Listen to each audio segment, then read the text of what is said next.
कुरुक्षेत्र का मैदान, जहाँ कुछ ही क्षणों में इतिहास का सबसे बड़ा युद्ध शुरू होने वाला था। चारों तरफ लाखों सैनिक खड़े थे, हजारों रथ, हजारों हाथी, हर कोई तैयार था, या तो जीतने के लिए या मरने के लिए।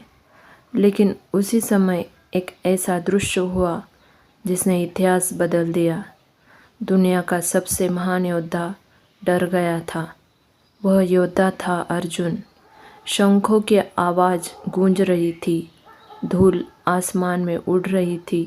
कौरव सेना एक तरफ, पांडव सेना दूसरी तरफ। दोनों तरफ ऐसे युद्ध खड़े थे जिनका नाम सुनकर दुश्मन कांप उठते थे। भीष्म पितामह, द्रोणाचार्य, कर्ण और दूसरी तरफ भीम, नकुल, सहदेव, और इन सब के बीच एक रथ धीरे धीरे आगे बढ़ रहा था। उस रथ पर खड़ा था अर्जुन और उस रथ को चला रहे थे स्वयं कृष्ण। अर्जुन ने धीरे से कहा, हे कृष्ण, मेरा रथ दोनों सेनाओं के बीच ले चलो। कृष्ण ने बिना कुछ कहे रथ आगे बढ़ा दिया। रथ धीरे धीरे दोनों सेनाओं के बीच आकर रुक गया। अर्जुन ने सामने देखा और उसकी सांसें रुक गई, क्योंकि सामने खड़े थे उसके अपने दादा, उसके अपने गुरु, उसके अपने रिश्तेदार। अर्जुन का दिल कांप गया, उसकी आंखें भर आई। उसने कांपती आवाज़ में कहा, हे कृष्ण, मैं इन लोगों से कैसे लड़ सकता हूँ? ये मेरे अपने हैं। अगर इन्हें मारकर मुझे राज्य भी मिल जाए तो भी उसका क्या फ़ायदा? उसके हाथ कांपने लगे। गांडीव धनुष उसके हाथ से छूट गया और वह रथ पर बैठ गया। दुनिया का सबसे महान योद्धा आज हार मान चुका था। कृष्ण शांत खड़े थे।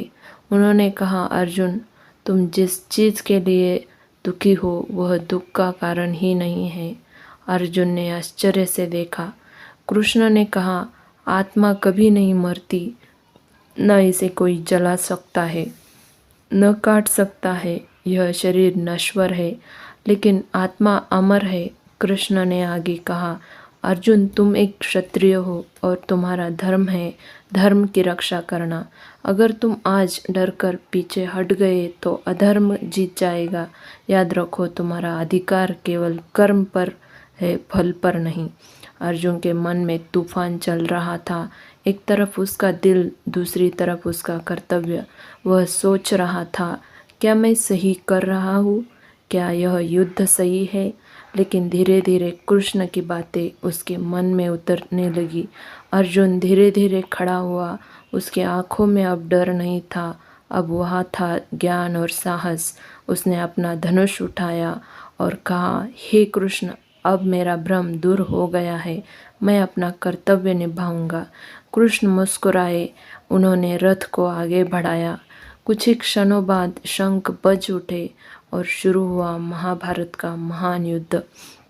उस दिन अर्जुन ने सिर्फ युद्ध नहीं जीता, उसने खुद को जीत लिया। और कृष्ण ने जो ज्ञान दिया वही आज भगवद गीता के रूप में पूरी दुनिया को मार्ग दिखाता है।